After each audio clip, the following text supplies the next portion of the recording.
Welcome back to Season 4 of the Sober Motivation Podcast. Join me, Brad, each week as my guests and I share incredible and powerful sobriety stories. We're here to show sobriety is possible, one story at a time. Let's go!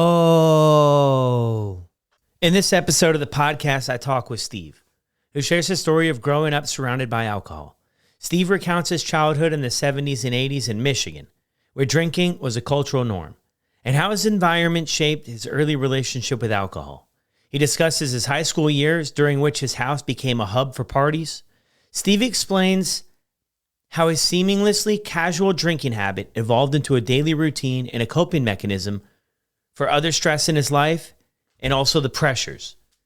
He details his journey through the world of craft beer, the financial and health toll it took on him, and the turning point that led him to pursue sobriety. And this is Steve's story on the Sober Motivation Podcast. Hey, how's it going, everyone? Welcome back to another episode. We'll get to Steve's story shortly. I want to share with you this incredible creation that my wife and I collaborated on. This cool painting. It's a print that we're selling now, but it started out as a painting. It's got Sober Motivation stuff in it. It has the Let's Go in it. It has a dry bar in it. And it's really, really cool. It's obviously hard for me to explain a picture in this print here on the podcast, but at the time of releasing this episode, there's 10 more available. I'll drop the link to check them out down in the show notes below, but there's a few, I guess you could call them hidden messages about the Sober Motivation. There's the Batman logo with Sober Motivation in it too, and that kind of brings me back to the rehab I went to. We were called the quote-unquote Bat Clan. There's the Let's Go in there, and the whole idea of it is like a Sober Motivation HQ, headquarters. And it's been cool collaborating with her on this and helping support her artwork. She's extremely talented, so I'll drop the link down below. If you want to check one out, want to pick one up, we'll be shipping them out next week. So let's get to Steve's story right now. Welcome back to another episode of the Sober Motivation Podcast. Today we've got Steve with us. Steve, how are you? I'm great, Brad. How you doing? Yeah, man, I'm doing well, dude. I'm glad to get connected with you, have you share your story here on the podcast. So what was it like for you growing up? Well, I always like to say I was raised by wolves. And I mean that literally and figuratively, I think. Both my parents, they were party people. You know, my dad was actually a very educated aerospace engineer. But, you know, back in the day, growing up in Michigan in the 70s, essentially, I mean, I think of the 80s as my decade, but, you know, I was a little kid in the 70s and early 80s. It was everywhere, drinking. My parents partied with aunts and uncles and friends. And, you know, it just felt like that was part of the culture. That was what adults did. Lots of going out, lots of late nights, lots of people coming over for, you know, card night, playing cards and drinking. And the kids, you know, we kind of were meant to be, you know, scarce. We'd all go play somewhere and stuff, but it was always around. And then I remember my father bringing me fairly regularly to like pool halls, and I was fascinated, you know, by it. He was exceptionally good at billiards, at shooting pool. So he'd go out and drink and smoke, and I'd sit on a bar stool quietly off to the side and look at this cast of characters that, you know, was a bunch of oddballs that he hung out with and spent time with. And they were funny and goofy and scary all at the same time. I feel that was really sort of ingrained in me. I mean, I remember when Star Wars came out and the cantina scene, you know, the famous bar scene with all these different characters from all over the galaxy. I was 10 years old when that came out, but I knew I wanted to go to that bar. I wanted to be in that cantina. Yeah. I just, that was my favorite part of the whole movie, was all these guys getting together, having a drink and, you know, talking shop, you know. So I found it appealing at a young age. But I remember some scary stuff. I remember my dad getting, you know, super inebriated and coming home, and, you know, there wasn't any violence, but there was arguments. I remember my mom getting in a horrible car accident, and my parents sort of trying to explain it away, to me to some extent, that, oh, your mom just had an accident, and she was on the couch for weeks just all beat to hell, but it was a result of alcohol consumption, and she was kind of lucky to be alive. And then I got little tricklings of stories of, my mom almost ODing and stuff, because she not only was a drinker, she was using, like pharmaceutical drugs and, whatever was available. Yeah. Later on, me and my cousins, my brother, when the parents would go out, we'd sneak into the liquor cabinets and try things, just out of curiosity. It felt like being an adult. So, none of that seemed out of the norm growing up in outside of Detroit, up in Michigan. It didn't seem like we were really doing anything all that different than most young kids. Yeah.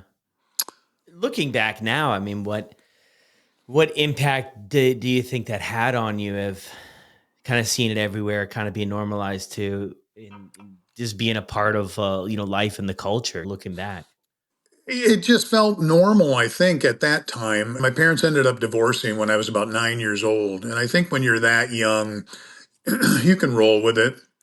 I had an older brother, 5 years older than me, that all of a sudden my mom quickly remarried, and we had some stepbrothers and a couple stepsisters, and they were closer to his age. So he couldn't deal with it, and he moved with my grandparents and sort of finished his school years with them, where I stuck around. And then eventually my step siblings, moved on also. And so I was sort of like a what they call a latchkey kid. I was home alone a lot. They'd leave food, I'd fend for myself, and they'd, either be at work or go on vacations, and I'd beg them to leave me behind. This was later in life, I mean, but I think I remember staying home alone on, family vacations as young as 14. uh, So I was trusted. But then in the high school days, my house was the house for the parties. Everybody came over because Steve's parents are, they're away on vacation.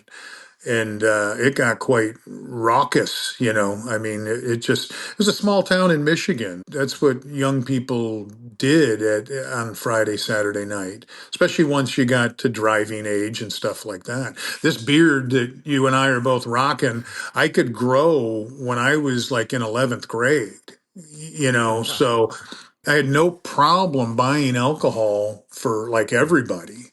And what a great way to, meet girls. Hey, can you go buy me some wine coolers? So, yeah. in fact, I got a DUI when I was 16 years old. And I left my own party to drive a girl home. And I really wasn't heavily intoxicated, but I was goofing around, and the roads were empty. So I just jokingly started driving down the other side of the road, and all of a sudden I get pulled over, and we both got taken to the local police station, and I think her parents had to come get her, and then I had a friend of my parents come get me, and I ended up pretty unscathed. At that time I lost my license for about a month, and it really wasn't that big of a deal. So I just chalked it up as, shit, stuff happens. Yeah. And I know we chatted too before, is that, kind of the way I think you put it too, is that this really didn't become like a quote unquote problem until later in life. So as you're kind of going through all of this, is, I think, a very relatable story of this Yeah, kind of yeah. what people are doing, and this is the way we're doing it. I mean, it's not getting too out of hand. Sometimes it does a little bit. And then where do you kind of go after high school? Well, as soon as I got out of high school, I wanted to get out of that little town. And I had a friend that years prior had moved to Northern California with his mom. So I really at that time wasn't terribly interested in like higher education yet. So I just hopped on a Greyhound bus with all my shit and went to Napa, California. and lived with my buddy. And, we did odd jobs. We thought we would potentially start a band. We were big into music. I didn't have realistic goals. It was sort of like, oh, you go out to California and you're special, you'll get noticed. Well, nobody was really banging on my door. I did end up being an extra on a TV show. That was about as far as I got. But What was that? What was that the, all about? the extra on the show was Falcon Crest, which Okay. was a spin-off of the famous show Dynasty back in the day. Oh, cool. It Falcon Crest was a winery, so they did a lot of filming around the Napa Valley. So I ended up sort of in the background on a couple episodes. Okay. So a very, very brief amount of fame there. But I had no parental guidance. I moved out there. I graduated young at 17 years old, and my buddy and I just went to a ton of different concerts in San Francisco. We were going to see U2 and the Simple Minds and the Smiths and the Cure, and we drank a lot. We partied a lot. We worked just enough to, have fun and do things. So it was a pretty, again, normal sort of life at that time. I got introduced to like better beer. I was working at like this deli restaurant, and um, me and my friend were both pretty mature for our age. So we seemed to be able to get the trust of adults. So at the end of every shift, my boss and his buddy, he'd come in and we'd shut things down. My friend would come over and they'd let us pick one, beer out of the cooler. And at this time, at this place, they had like an exceptional selection of, beer from around the world and beer made, locally in the San Francisco Bay Area. And, so we would just generally grab like something in the biggest bottle we could find, and it'd be like out of, Germany or something like that. And so we thought we were kind of cool by drinking, fancy beer at that time, but that didn't really stick. I didn't really get deep into drinking till later, and Mm, but that was like a little sampling of it, so to speak. yeah. I ended up meeting a girl, and I'm going to jump ahead here, Yeah. and get married fairly young. I was about 20, 21, and I got married pretty Oh, wow. quickly out west. And we lived in Napa for a while. She was a California girl. And then I had family here in Florida where I'm at now. And so we wanted to be where there wasn't snow and it wasn't as expensive, which California really pricey. So we decided to move to Florida and had a good life. And I ended up going back to school and getting into the medical field. And she was a business professional, and it was a good life. I mean, we'd go out to dinner, and oftentimes I'd just order iced tea. I didn't really drink more than very little moderation. And as you and I talked prior, it didn't take much for me to get a real bad hangover. So those occasional getting invited to a Super Bowl party or a wedding, I would just get crushed and it would knock me out of commission for months. I just hated how I felt so bad. It was one of those I'll never drink again and that kind of stuff. And then I had a patient, I do physical therapy rehabilitation, and I had a patient that was big into beer. I mean, he traveled to Belgium, and I was boggled by that. I'm like, you mean you're going across the planet to just to drink beer? And he's like, oh yeah, it's like this is like beer mecca. I'm a curious person. I found it fascinating. And then he told me about some local places that had a beer selection. So I was kind of intrigued by it, and I started to dip my toes into that. And it started innocently enough. I'd get a raspberry wheat beer and flavored, Sam Adams cherry beer and some of these things. And I grew kind of acquired this taste for it. And then it sort of progressed from there, where I was drinking more and more craft beer, but it wasn't really a problem, if you will. But Mm, it was definitely forming itself as a hobby for me, Brad. I mean, I Yeah. definitely was, if I wasn't going to a brewery, which came later, the breweries, but there was always good bars that had nice selections. There was always that one liquor store that had, stuff from around the world, and you could choose stuff that, was good. It was high quality. So it was kind of a beer snob, essentially, Yeah. and it, innocently enough, was sort of started as a hobby, until it got out of hand. Yeah. Which it's interesting you bring that up too, right? Because I think the craft beers introduce like beer drinkers to that world that maybe the tequila drinkers, the whiskey, and maybe some of the wine people were kind of already like, I've heard it before, like a wine connoisseur, but actually drinking too much. And then the craft beers like kind of opened it up to where you try different things, and it could be a hobby of sorts, right? And then the check out the different breweries as that came further down the line. How old are you, or like what year is this that you kind of start to lean into them? Probably mid 30s, 30 to mid 30s when I started, that started to pop up on my radar, and then, I'm still kind of happily married at that time, but, it started to kind of progress. And then for whatever reason, maybe the drinking, I don't know, I started having problems in my marriage. Mm, And it got to a point where I'd leave work and I'd quickly stop at a pub and bang back like two beers as quickly as possible. So you're drinking beers that are sometimes 10% alcohol, mm, heavy hitters, yeah. and you're banging them back like you just mowed the lawn. So just to go home to then cope with some marital problems. Mm, So you drink two there quick, go home, and then quickly crack one open at home so you would, not have the noticeable scent of alcohol on you. mm, And so that was kind of my MO for a while. And then that just progressed where my now ex wife and I were having, some issues. And we ultimately separated for a couple of years. And I sort of lived my life like that marriage was over. I was kind of living like a bachelor, and I didn't have any filters or restrictions. I was, working and got my job done, but soon as work was over, I was heading to the pub.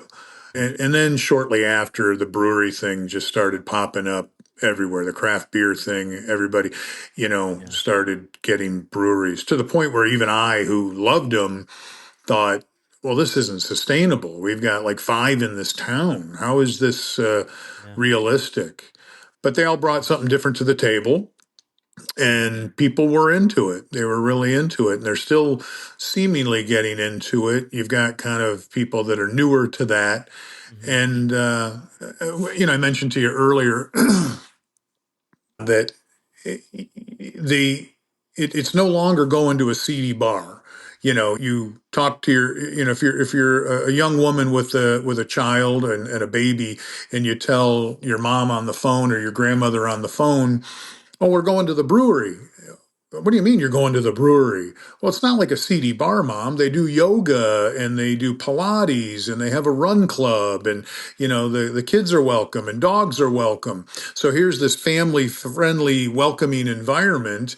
Yet at the root core of it all, alcohol is being served and encouraged to consume. Mm, yeah. So I was kind of in that world, I anytime I traveled, I'd look up breweries in that town, and I'd quickly, oh, hey, did you hear about that new IPA, that they've got, or that new stout? And I'd call my brother, we got to go check this out. So it was an every single day thing for me. Mm, And but I still didn't quite view it like as a problem because I wasn't getting in any trouble. yeah. Although my marriage had seemingly ended, I wasn't getting in any trouble. It was something I enjoyed, and I still was framing it as this hobby. Yeah. Fast forwarding, my ex wife and I took some marriage counseling and tried to get back together, and that lasted a year or two, and then it still wasn't there. It wasn't working. So we ended up getting divorced.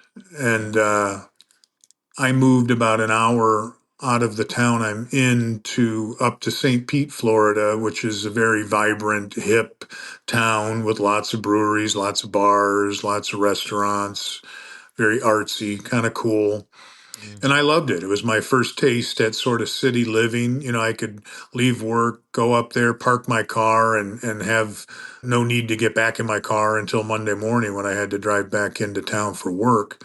mm, And it was everywhere. And again, I had no interest in quitting. It was still the occasional hangover, and I got better at functioning with a hangover.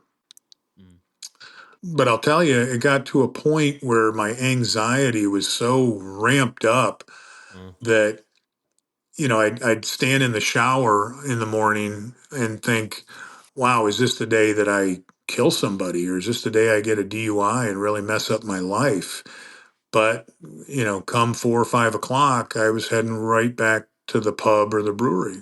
yeah. You So, you mentioned yeah, the thing earlier when we were chatting is that it's kind of like maybe the modern day pool hall. Like, because to bring your family and everything, I'm thinking of the one pool hall we have where I live. Like, it's in a basement under this old mall.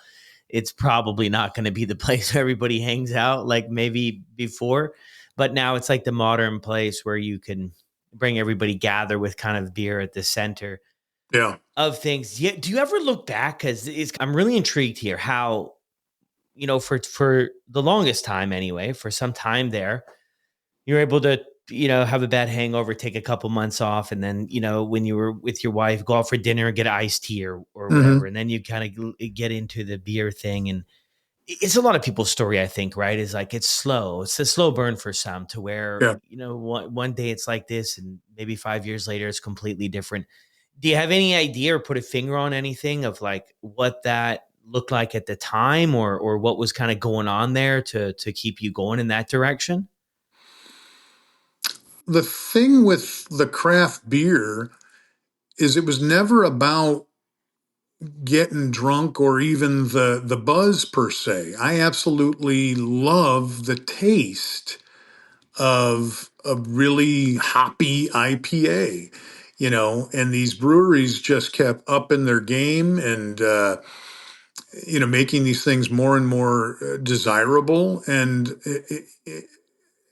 again, I think my way to justify it was this is sort of a hobby. Yeah. And I would look for people at work to join me. Oh, I want to go work out. And I'm like, work out? Screw that. Let's go get a beer. Come on. But then, yeah, I started realizing that I was medicating myself when the marital problems occurred. And I started, going and pounding a couple before I went home. I'm not, a real young guy. So I've got different health issues that come with that. I've got really horrible tinnitus in both ears. The ringing in the ears is constant in my life. So after a stressful day at work and those other aches and pains, some of it self inflicted and, what have you, I would go to the pub or the brewery. Mm, Once I got that second one in me, all that crap would melt away. mm, And then there was also the element of escapism. I look at drinking alcohol as like virtual reality. You remember I went out to California thinking I might become something. I wanted to be America's version of, Bono from U2. I wanted to be on the front of the stage with 100,000 people, commanding their attention. And I didn't really put a lot into play to achieve those goals, but it was something I fantasized about to the point where you could put on that music at home and open up a couple beers and sort of become Sting for an hour. You know what I mean? You could sort of fantasize that that's you. And I don't know, it sounds kind of silly, but it was definitely that virtual reality escapism that the mundane nature of my life, things not working out necessarily like I would have loved them to, that all tied together. So the alcohol definitely served more of a purpose than just the taste. Mm, It starts with me choosing, oh, I bet that's good. Let me try that. Oh, yeah, that's good. I'm going to drink that. And then by the third one, it wouldn't matter what the hell you were drinking as long as there was alcohol in it. yeah. And then you better be careful because it gets away from you and you get behind the wheel. And I'm sure I many, many times was beyond the legal limit out on the road. Yeah. And knock on wood, never got in any trouble and never had any accidents or anything like that. But Mm, that's just dumb luck. Yeah.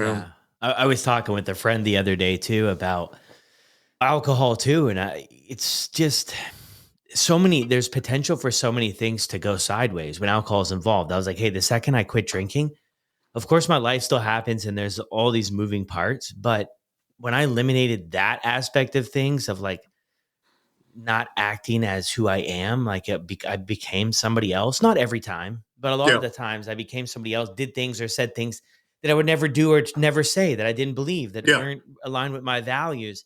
Right. And because he was asking, like, what do you think? This is someone who's drinking, and for him, whatever. I mean, that's up to him. But I was just like, because I was telling him, I'm like, all this kind of stuff that you're experiencing, like, if you don't drink, believe it or not, like, goes away. That stuff, Yeah. you don't really deal with that. And so I think that's it's kind of like one of the massive benefits, obviously, of the whole thing. So Yeah. to kind of catch up to where you're at here, I think, is that you're kind of going through this cycle. I mean, this is a hobby, but you're also identifying too that it's checking other boxes in your life of things, and maybe it's providing a purpose or something to plug into community. I think too, right? I think of these Oh my breweries and God. everything. I Yeah. mean, Yeah. I know there's this one in town, and I'm not saying it's a good idea to go to all these places, but this one place has good pizza, so I go there get the pizza. But they have mugs, and on the wall it's full of mugs. And then I Right. think I think each guy comes in Right. and he gets like his His own mug with own his own mug. Yeah. his name on it. You know what I mean? And I'm like, Yeah. it's kind of interesting, right? But I Yeah. think that's sort of the sense of Yeah. belonging and sense of community, and stuff to kind of Yeah. draw you in and keep you around. So, Yeah. Brad, yep, my picture was literally on the wall next to where I sat at the pub here in this town. There was a VIP. picture of me and my dog, and I started taking her the moment I got her. She would sit on the bar stool next to me, put her chin on the bar stool, and I would jokingly say that she's my designated driver. But our picture Uh, was right there on the wall. And so I was definitely the norm from Cheers at that particular pub for years. I mean, that was my comfort zone. I mean, I said many times in my life, I'm never happier than when I'm on a bar stool. I'm yeah. sitting on a bar stool talking to you right now, Brad. Did they give But you the bar stool when you no, retired, man, for and drinking? then the that particular bar became a brewery. It's a craft brewery now, and that was part of the downfall. My picture came down. I wasn't special so much anymore. These owners and these bartenders, they make you feel welcome and special. It was a Superman's fortress of solitude. It was a escape from all the world often is shitty and it's like shark infested waters. The pub was an oasis. Yeah. The brewery was an oasis, and there was multiple to choose from. And then if you traveled, I'd do the same thing.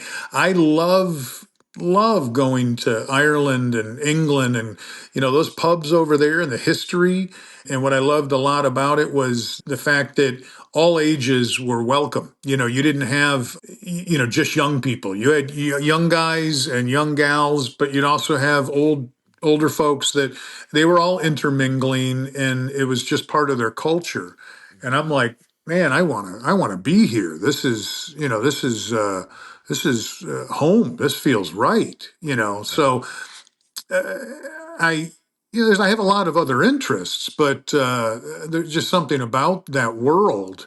Mm. So there's times that I drank alone here at my house, and I'd have decent quality beer, or sometimes make a bourbon or what have you, wine with dinner. But Mm. I was spending on average about $700 a month just on beer, and Wow. I'm like, At the man, brewery. I'm like, yeah, and then occasional six pack here in the house, but I'm like, man, I could really be driving a nice car, you Yeah. know? So, So you know, yeah, so I'm just curious too, like where do things turn around for you, and how do you come to the conclusion too? Like how do you land at, like, I'm just going to air quote it because I don't know if it's the exact way that you frame it up, but like, this is a problem in my life. yeah. What lands you Well, there? yeah, I knew it was a problem off and on for quite some time, well before quitting. But I still was adamant that no, I'm not giving it up. I'm, what's the point? Why would I? So I would do the stupid thing that many of us have done, where you like quit for 2 months, 3 months to prove that you're not an alcoholic. Because we really don't understand that full definition of that. So I'd be like, yeah, I just went 3 months without drinking. I clearly don't have a problem. And then you're on vacation and you have a couple drinks. And then as soon as I got back home, I was right back to daily consumption. I kept trying to make rules to moderate. For every beer I drink, I've got to run a mile tomorrow, and then if it was one, I would do it. But if it was beyond that, I'd be the hell with that. I'll make it up next time. Only on weekends, only when I travel. And I had to have it every day. And people don't understand that still when you tell them that you're sober and, well, can't you just have one? No, if I could have just one, it'd be a perfect friggin' world, but I can't just have one, Yeah. Yeah. I've worn out my welcome with it. And, I had enough anxiety as a child that I don't even know where that stemmed from. And then you often drink because that sort of melts it away for that hour or two, but then everything's amplified. I mean, I was a wreck, I was shaky, and it was amazing. I was able to pull it together and do my job. I mean, I hung my hat on the fact that I was just always a real person. I didn't try to pretend that I was something I wasn't. So I think most of the patients that I've dealt with have always appreciated my candor and my honesty. I'm the same guy here as I am in that pub, and I think that worked for a lot of people. Not everybody, but it worked for a lot of people. So I was that guy. But the problem also became physical. I blew up to 400 pounds because I was drinking on average 1,000 calories a day. These IPAs are like 300 calories a pop.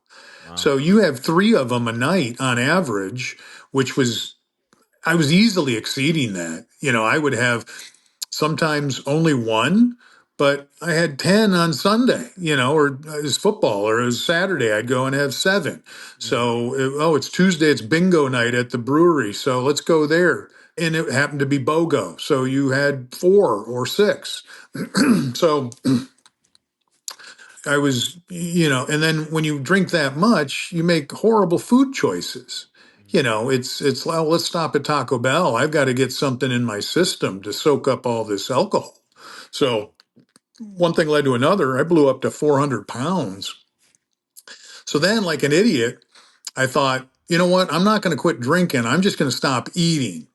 So Yeah. I started fasting, which later in my life became beneficial, but I was fasting, but still drinking. Mm. Holy crap, was that a problem? What's that like? What's that like?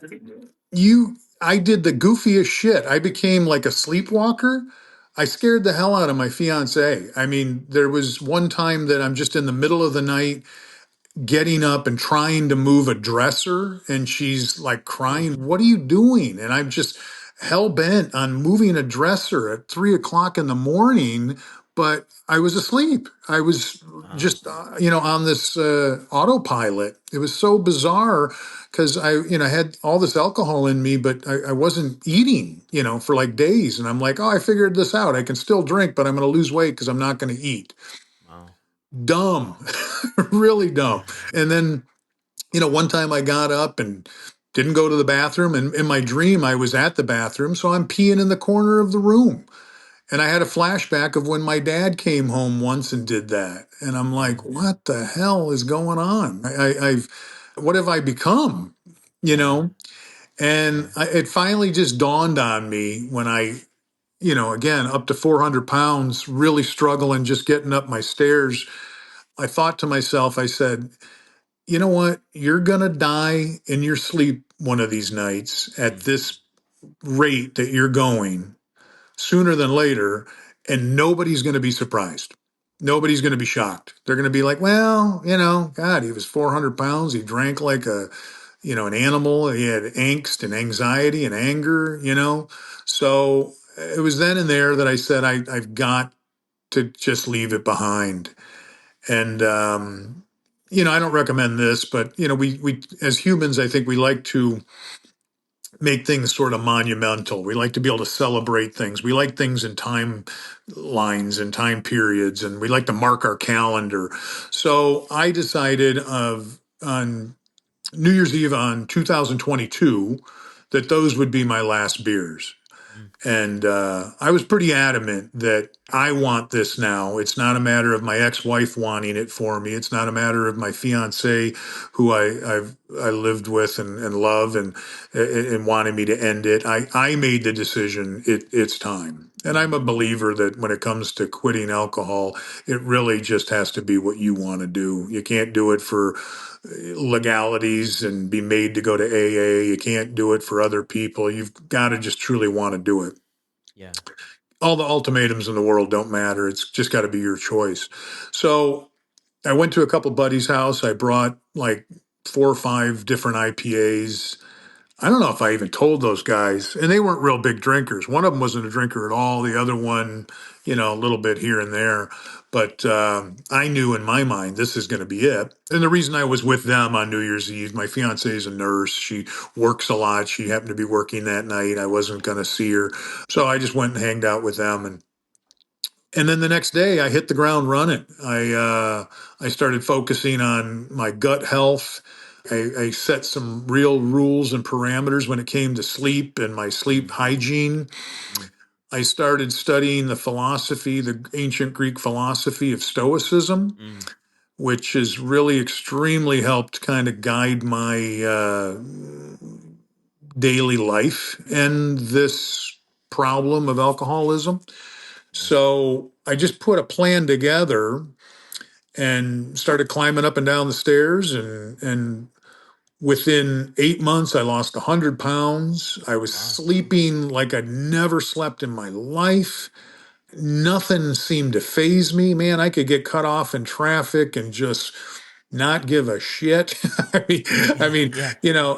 and worse things too, not just the simple little stuff like that. Other Yeah. things that would have really set me off in life Mm. didn't phase me, and that's still kind of where I'm at. I mean, I just I feel like I'm firing on all cylinders with the sort of the system I've put in place. And but I mean, you can hear from my voice. I look at some of that as envious. I was recently, just real quick, I was my fiance and our little dog. We drove up to Charlotte, North Carolina. It's about 10 hours from where I am, and on the way back, we'd never been to Savannah, Georgia. So I'm like, well, let's stop in Savannah and just walk around. Yeah. We're walking around, and that's sort of like a New Orleans-y kind of drinking town on a little smaller scale. And all of a sudden, we're walking past this bar. Really cool sign out front, really cool little layout. Kind of looks like a dive, but kind of hip. And I walk towards the door, and it's open, and I can smell the beer, but not in a bad way. It's not like stale. It smelled like a brewery kind of in a good way. And I just stopped and looked in, and I remember saying out loud, Brad, I remember saying, wow, that looks like heaven. So all of a sudden I took this gut punch of holy shit. Oh my God. Let's just keep walking. Let's keep walking. We got to get the dog to the car before she overheats. Let's get moving. But man, that stuck with me for a while. Yeah. How that really, I'm like, any other time I would have just said, all right, we're going in here and we'll get a hotel room tonight, and we're gonna hang out here. Yeah. So it's still there, but I don't see me ever turning back. It's 2.5 years now, over 2.5 years of sobriety now. Yeah. And with one caveat, and maybe you can make me feel better about this. About 3 weeks ago, I had a patient show up at work, and it was his last visit. and he wanted to bring something in for everybody, and it was mostly me he worked with. So he hands me this lovely, what looks like a bunt cake from this really gourmet bakery around the corner. And it's got the white frosting on top of it, and he's just, thanks for everything. And I'm like, oh, that's really not necessary, but well, I'm sure it'll get eaten, no worries. Yeah. And I'm like, all right, I'll have a little piece of it. I want to try it. It's from a good bakery. And I'm assuming this is carrot cake. So I don't know if you know where this is going. Yeah, I do. Yeah, yeah. So I take a bite of this and I instantly feel that mouthfeel of like I just had a shot. Hmm. And I'm like, oh my God, this is rum cake. And so I spit out most of that bite.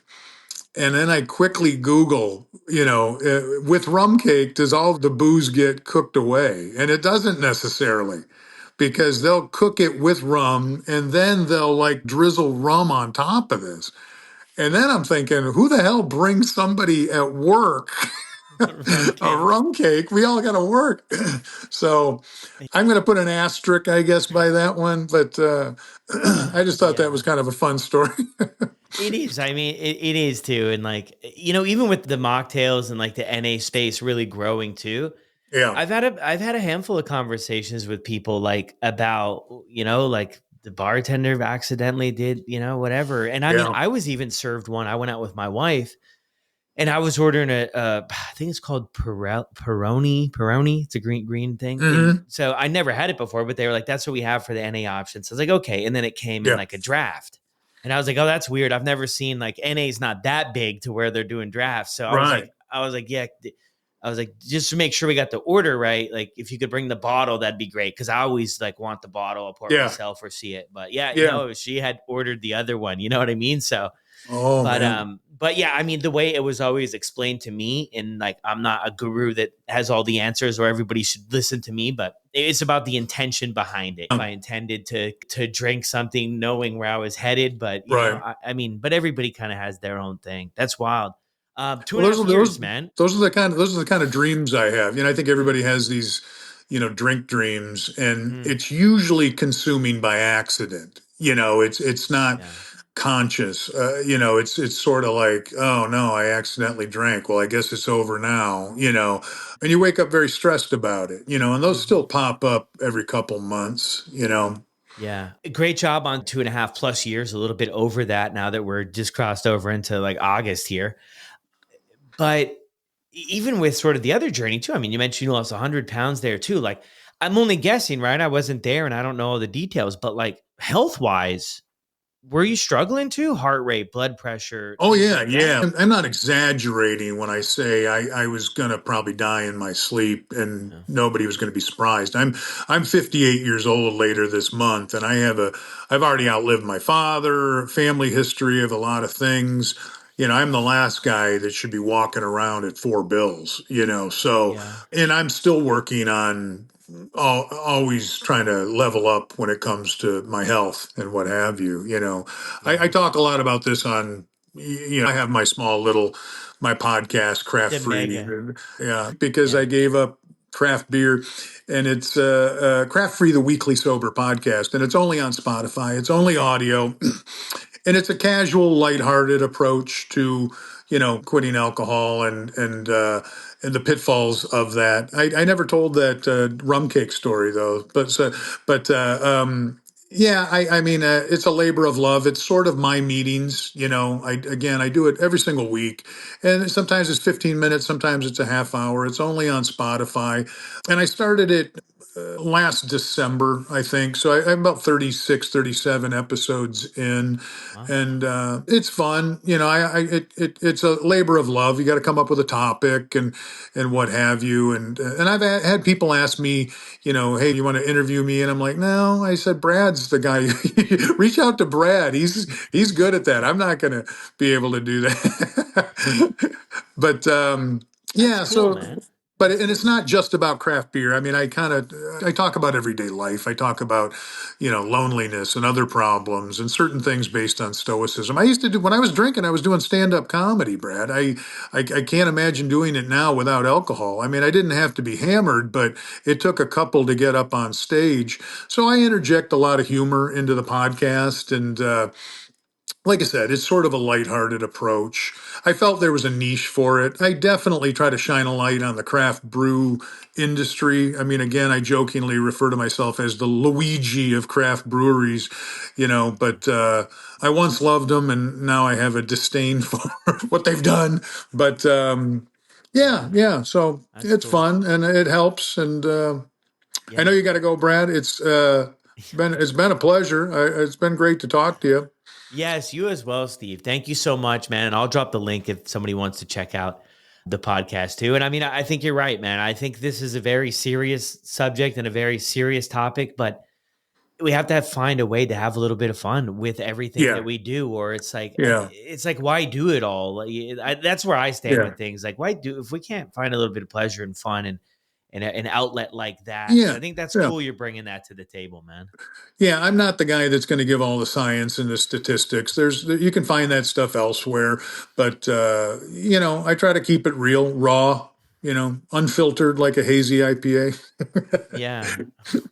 And there's been obviously, I mean, we are at a time here, but there obviously has been challenges too that you've went through. And you mentioned, like maybe people, if they're interested in that, go check out the podcast and hear Steve talk about, some of those things and just Yeah. how he's worked Yeah. through it. All Yeah. right, Steve. Thank you, buddy.